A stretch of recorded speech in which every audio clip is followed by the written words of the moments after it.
Саламатсыздар ма, құрметті білім алушылар? Бүгін Қазақстан Республикасы әкімшілік құқық пәнінен кәсіпорындар мен мекемелердің, ұйымдардың әкімшілік құқықтық мәртебесі тақырыбында дәрісімізді бастаймыз. Қарастырылатын сұрақтар: бірінші, мемлекеттік және мемлекеттік емес кәсіпорындар мен мекемелер. Екінші, шаруашылық серіктестіктер мен қоғамдар, өндірістік және тұтыну кооперативтері. Үшінші, қоғамдық бірлестіктер. Төртінші сұрағымыз: діни бірлестіктер. Мемлекеттік басқару аясында өзінің мақсат міндеті мен әкімшілік құқықтық мәртебесі жөнінен әртүрлі болатын көптеген мемлекеттік және мемлекеттік емес ұйымдар қызмет атқарады. Ұйым деп өзінің басқару органы басшылық ететін және меншігінде шаруашылық жүргізу немесе жедел басқару құқығында оқшауланған мүлкі болатын әртүрлі саны бар қызметкерлер ұжымы түсінеді. Ұйымның басқару органы оның әкімшілігі болып табылады. Бұл жеке дара басшы және оның орынбасарлары не бір мезгілде жеке дара және ұжымдық немесе басқа тағайындалатын орган, не қызметкерлер ұжымының ұйымды басқару жөнінде уәкілеттік берген орган болуы мүмкін. Әкімшілік басқару функцияларын өзіне берілген өкілеттіктер шегінде өз ұйымының ішінде жүзеге асырады. Бұлар еңбек ұжымының жұмысын ұйымдастыру, еңбек және мемлекеттік тәртіпті қамтамасыз ету жөніндегі өкілеттіктер. Өз қызметкерлері ұжымына қатысты әкімшіліктің тәртіптік билігі бар. Сыртқы басқаруда алатын болсақ, ол атқарушы билік органдары сияқты оны жүзеге асырмайды. Өйткені оның тиісті мемлекеттік биліктік өкілеттіктері болмайды. Ұйымның әкімшілік атқарушы билік органдары мен сыртқы әкімшілік құқықтық қатынастарға ұйымның функцияларын жүзеге асыруға байланысты басқарудың объектісі ретінде қатысады. Әкімшілік оларға тиісті өтініштер беруге, олардың іс-әрекеттеріне әкімшілік жолмен де, сондай-ақ сот тәртібімен де шағымдануға құқылы. Ұйымдардың қызметінің өкілеттіктерінің мәселелері әртүрлі тұрғыдан Қазақстан құқығының бірнеше салаларын зерттейтін пәні болып табылады. Әкімшілік, азаматтық, қаржылық, еңбек және тағы басқа. Ұйымдардың әкімшілік құқықтық мәртебесі белгілейтін құқық нормалары әртүрлі заңдарда және өзге де нормативтік құқықтық актілерде қаралған. Ұйымдардың әрқайсысының әкімшілік құқықтық мәртебесін жекелеп дұрыс және жан-жақты сипаттау үшін оларды топтастырудың үлкен маңызы бар. Бұл олардың қызметінің мақсаттары, ұйымдық құқықтық нысандары, өздеріне жататын мүлікке билік ету, өкілеттіктердің көлемі мен сипаты бойынша, сондай-ақ бағыныштылығы немесе ведомстволық қарастырылған бойынша жүргізіледі. Ұйымдар өздерінің қызметінің мақсаты бойынша коммерциялық және коммерциялық емес болып бөлінеді. Коммерциялық ұйымдар мемлекеттік кәсіпорын, шаруашылық серіктестік, өндірістік кооператив нысандарында құрылуы мүмкін. Ал коммерциялық емес ұйымдар мекеме, қоғамдық бірлестік, тұтыну кооперативі, қоғамдық қор, діни бірлестік нысанында және заң құжаттарында көзделген өзге де нысанда құрылуы мүмкін. Коммерциялық ұйымдар өздерінің кәсіпкерлік қызметін үйлестіру, сондай-ақ жалпы мүліктік мүдделерді білдіру мен қорғау мақсатында өзара шарт бойынша қауымдастықтар нысанында коммерциялық емес ұйым болып табылатын бірлестіктер құралады. Қауымдастықтың мүшелері өз дербестігін және заңды тұлғаның құқықтарын сақтап қалады. Қызметінің түрі бойынша ұйымдардың мына сияқты түрлері, мысалы, кәсіпорындар, мекемелер, азаматтардың қоғамдық бірлестіктері және өзге де әртүрлі ұйымдар ажыратылады. Меншік түрлері бойынша ұйымдар мемлекеттік және мемлекеттік емес болып бөлінеді. Ұйымдардың бір түрі кәсіпорындар мен мекемелер болып табылады. Мемлекеттік кәсіпорындар мен мекемелер өзінің қызметінің көлемі мен маңызы бойынша республикалық және коммуналдық, облыстық, аудандық, қалалық, кенттік және ауылдық маңызы барлар болуы мүмкін. Кәсіпорындар мынандай ұйымдық нысандарда құрылуы мүмкін. Мысалы, шаруашылық серіктестік, акционерлік қоғам, өндірістік кооператив, мемлекеттік кәсіпорын. Кәсіпорындардың салалары бойынша әртүрлі түрлері бар. Өнеркәсіптік заводтар, фабрикалар, шахталар, рудниктер тағы басқалар. Кәсіпорындарда мемлекеттік органдар, құрылтайшылар, мүлікті меншіктенушілер не оған мүлік меншік иелерінің уәкілеттік берген органдары құра алады. Кәсіпорын бұл қоғамдық қажеттіліктерді қанағаттандыру және пайда табу мақсатына өнім өндіру, жұмыс атқару және қызмет көрсету үшін құрылған шаруашылықпен айналысатын субъект.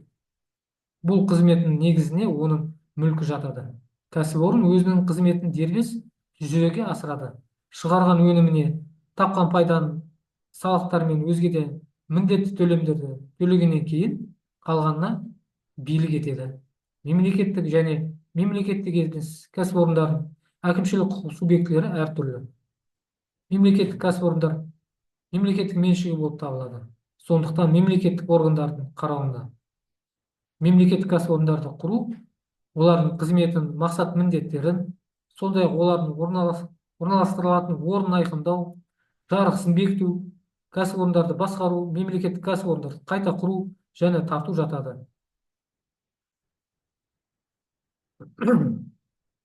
Мемлекеттік кәсіпорындар қызметінің негізгі міндет мақсаты қоғам мен мемлекеттің қажетіне қарай айқындайтын мынандай әлеуметтік экономикалық міндеттерді шешу болып табылады.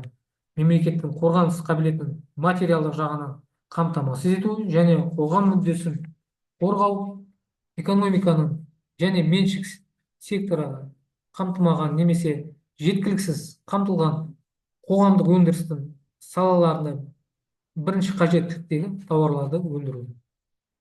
Мемлекеттік монополияға жатқызылатын немесе мемлекеттік функциясы болып табылатын салалардағы қызметті жүзеге асыру. Кәсіпорынның шаруашылық жүргізу құқығы мүлікті мемлекеттен меншік иесі ретінде алған және осы мүлікті иелену, пайдалану және оған билік ету құқықтарын Қазақстан Республикасының Азаматтық кодексінде, кәсіпорын туралы заңда және өзге де заң құжаттарында белгіленген шекте жүзеге асырылатын оның заттық құқығы болып табылады. Мемлекеттік кәсіпорындардың бір түрі жедел басқару құқығына негізделген және мемлекеттік мүлікке иелік ететін кәсіпорындар болып табылады. Жедел басқару құқығын қазыналық кәсіпорынның меншік иесінен алған және өз қызметінің мақсатына меншік иесінің тапсырмалары мен мүліктің мақсатына сәйкес кәсіпорын туралы заң мен өзге де заң актілерінде белгіленген шекте сол мүлікті иелену, пайдалану және оған билік ету құқығын жүзеге асыратын заттық құқығы болып табылады. Қазыналық кәсіпорындар мынандай мақсаттарда төтенше және авариялық жағдайларда арнаулы жұмыстар орындау, табиғи зілзаладан қорғау, қылмыстық атқару жүйесі саласындағы өндірістік қызметті, мемлекеттік монополияға жатқызылған салалардағы қызметті жүзеге асыру және тағы басқа үшін құрылуы мүмкін. Қазыналық кәсіпорынның шаруашылық қызметі оның жарғыда көрсетілген мақсат міндеттерімен, сондай-ақ мемлекеттің тапсырыстарымен анықталады. Өзге шаруашылық қызметі жүзеге асыруға жол берілмейді. Қазыналық кәсіпорынның қызметі мемлекеттік тапсырысты бөле отырып, мемлекеттік басқару органы бекітетін смета бойынша өз табысының есебінен қаржыландырылады. Мемлекеттік меншіктің түрлеріне қарай кәсіпорындар: республикалық меншігіндегі кәсіпорындар, республика мемлекеттік кәсіпорындар, коммуналдық меншіктегі кәсіпорындар, коммуналдық мемлекеттік кәсіпорындар болып бөлінеді. Республикалық және коммуналдық мемлекеттік кәсіпорындардың атауы тізбелерін тиісінше Қазақстан Республикасының үкіметі және тиісті жергілікті атқарушы органдар бекітеді. Қазақстан Республикасының ұлттық банкі құратын кәсіпорындар республикалық мемлекеттік кәсіпорындар болып табылады. Республикалық мемлекеттік кәсіпорындарға қатысты республикалық меншік құқығы субъектісінің функцияларын мемлекеттік меншікке билік етуге Қазақстан Республикасының үкіметті уәкілеттік берген мемлекеттік орган, сондай-ақ Қазақстан Республикасының ұлттық банкі орындайды. Министрліктер, агенттіктер, ведомство және Қазақстан Республикасының үкіметі уәкілеттік берген өзге де мемлекеттік органдар, сондай-ақ Қазақстан Республикасының ұлттық банкі республикасының мемлекеттік басқару органдары болып табылады. Коммуналдық меншік құқығын субъектісінің коммуналдық мемлекеттік кәсіпорындарға қатысты функцияларын тиісті әкімшілік аумақтық бөліністің әкімдігі жүзеге асырады. Тиісті әкімшілік аумақтық бөліністің әкімдігі не жергілікті бюджеттен қаржыландырылатынын әкім уәкілеттік берген атқарушы орган коммуналдық мемлекеттік кәсіпорындарды мемлекеттік басқару органы болып табылады. Мемлекеттік емес кәсіпорындарға мемлекеттің ықпалы шектеулі, мемлекет оларды басқармайды. Басқаруда мемлекеттік биліктің өкілеттіктері жоқ меншік иелері немесе олардың уәкілеттік берген органдары жүзеге асырады. Мемлекеттік емес кәсіпорынның әкімшілігі құруға қатыспайды. Мемлекеттің бұл кәсіпорындар жөніндегі рөлі барлық кәсіпорындарға олардың ұйымдық құқықтық нысандарына қарамастан жалпы бірдей болатын әкімшілік құқықтық тәртіп белгілеу және сол белгіленген тәртіптің сақталуына бақылау жасау болып табылады. Мемлекет емес кәсіпорынды басқарудың тәртібі заңнамалармен және кәсіпорынның жарғысымен айқындалады.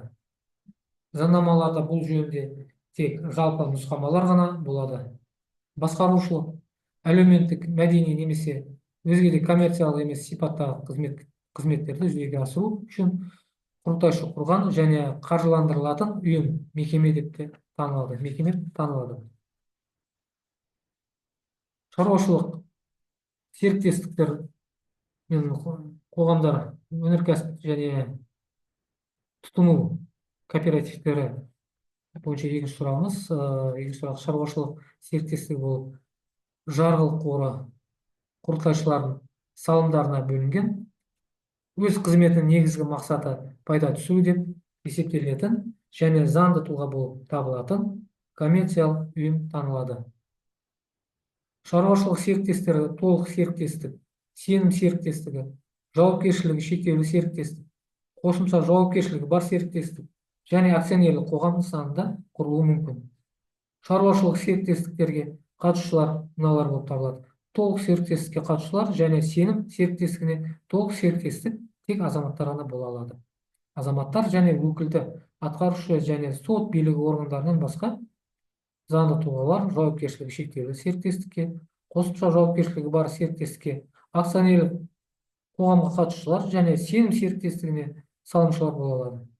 Шет мемлекеттер, халықаралық ұйымдар, шетелдік заңды тұлғалар мен азаматтар, сондай-ақ азаматтығы жоқ адамдар, егер заң актілерінде өзгеше белгіленген болса, аталған 1995 жылғы 2 мамырдағы заңға сәйкес құрылатын серіктестіктерге жалпы негізде қатысады. Шаруашылық серіктестігінің құрылтай құжаттары мен жарғысы, ал бір тұлға құрған серіктестіктің құрылтай құжаты оның жарғысы болып табылады. Серіктестікті басқарудың жоғарғы органы оған қатысушылардың жалпы жиналысы болып табылады. Серіктестіктің қызметіне күнделікті басшылық жасайтын және оған қатысушылардың жалпы жиналысына есеп беретін атқарушы немесе жеке дара орган құрылады. Атқарушы орган ретінде басқарма, байқаушы кеңес, шаруашылық серіктестігіне қатысушылардың жалпы жиналысының шешімі бойынша басқа да органдар құрылуы мүмкін. Атқарушы органның қызметін бақылау үшін қатысушылардың жалпы жиналысын тексеру комиссиясын құруға құқылы. Өз қызметін жүзеге асыру үшін қаражат тарту мақсатымен акциялар шығаратын заңды тұлға акционерлік қоғам деп танылады. Қазақстан Республикасының заңдарында көзделген жағдайларда акционерлік қоғамның ұйымдық құқықтық нысанында коммерциялық емес ұйымдар құрылуы мүмкін. Акционерлік жалпы жиналысы қоғамның жоғарғы басқарушы органы болып табылады. Акционерлік жалпы жиналыстары жылдық және кезектен тыс болып бөлінеді.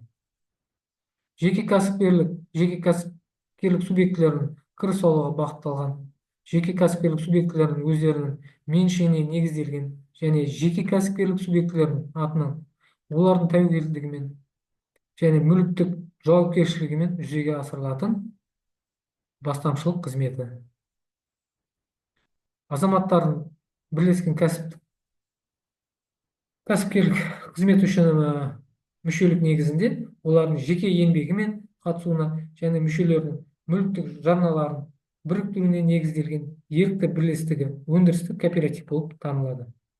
Кооператив коммерциялық ұйым, заңды тұлға болып табылады. Өндірістік кооперативтің мақсаты мен мәнін оған жарғысы анықтайды. Кооператив құрылтайшы жеке тұлғалардың жалпы жиналысының шешімімен құрылады. Кооперативтің таза табысы жыл қорытындысы бойынша анықталады.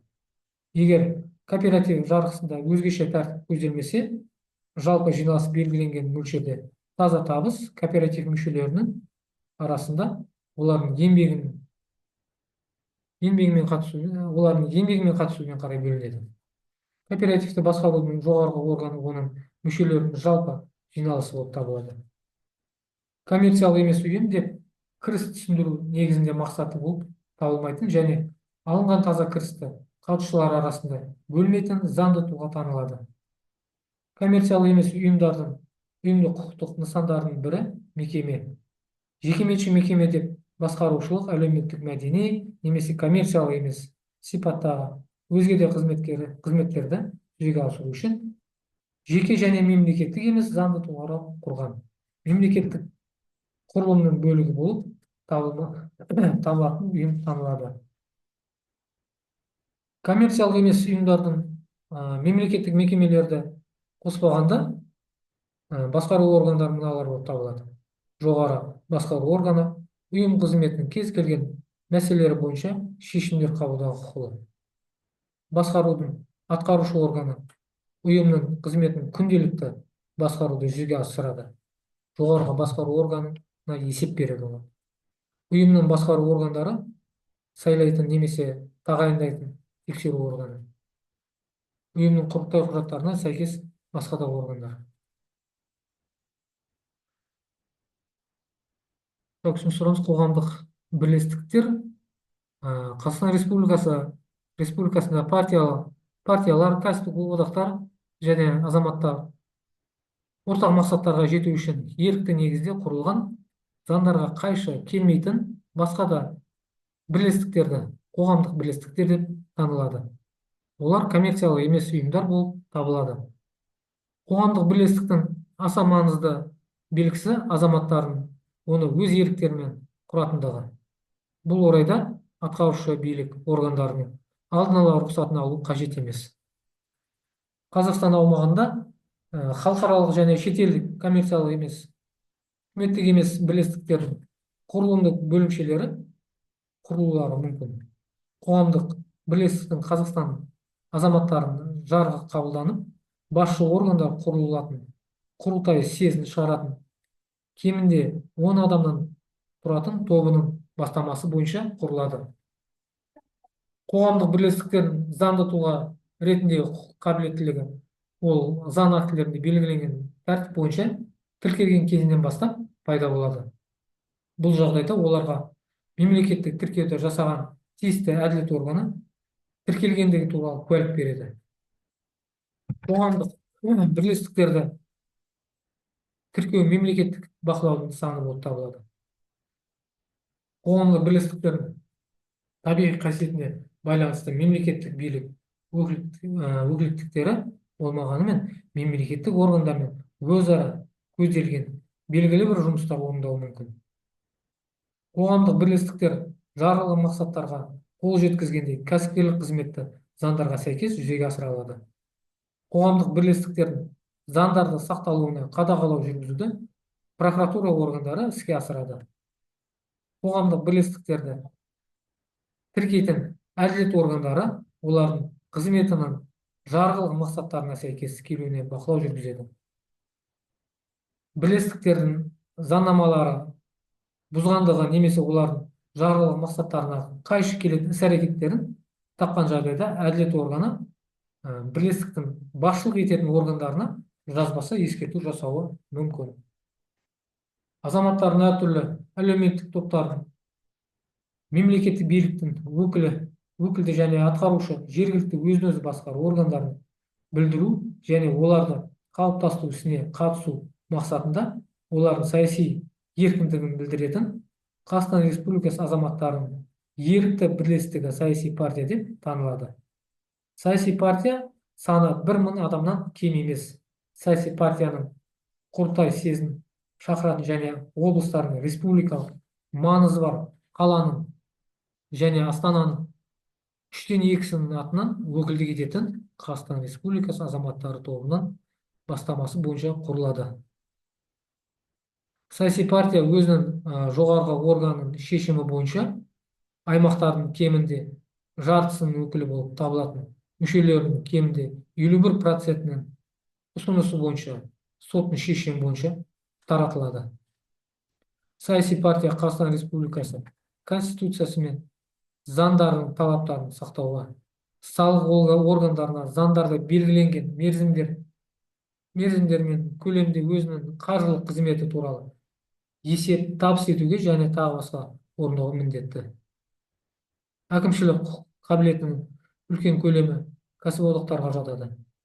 Кәсіптік одақтар дербес тіркелген жеке меншігі бар қоғамдық бірлестіктер.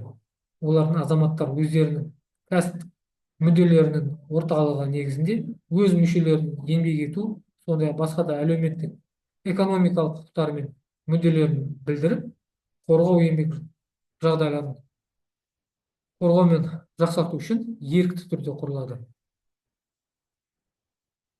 Діни бірлестіктер төртінші сұрағымыз Қазақстан Республикасының Конституциясында, сондай адам құқықтары туралы халықаралық актілер мен келісімдерде баянды етілген азаматтардың діни сенім бостандығы жөніндегі құқықтарын іске асыруға қажетті кепілдіктері және діни ұйымдардың құқықтық жағдайы, діни сенім бостандығы және діни бірлестіктер туралы 1992 жылы 15 қаңтардағы заң мен оған өзгерістер мен толықтырулар енгізу туралы заңдармен және Қазақстан Республикасының өзге де нормативті құқықтық актілерімен белгіленген.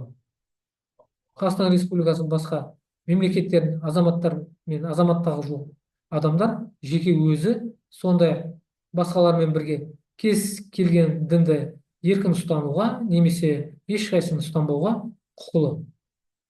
Заңда діни бірлестіктердің мемлекеттен бөлінгендігі және барлық діндер мен діни бірлестіктердің заң алдында бірдейлігі бекітілген.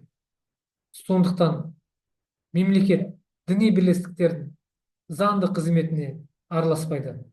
Олар да өз қызметіне қандай да болсын мемлекеттік қызметтер атқармайды.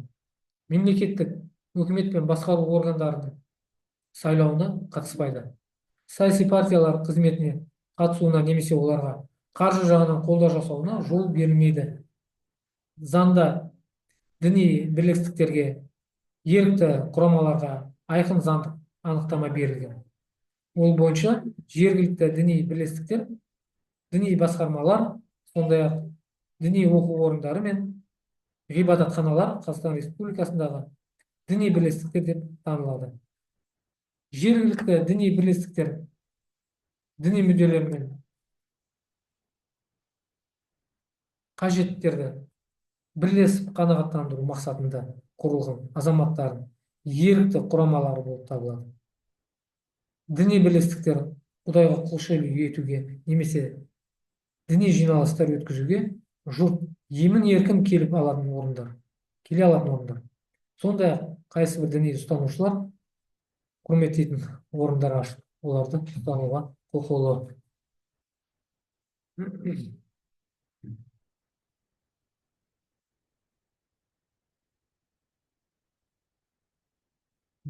Бақылау сұрақтарымыз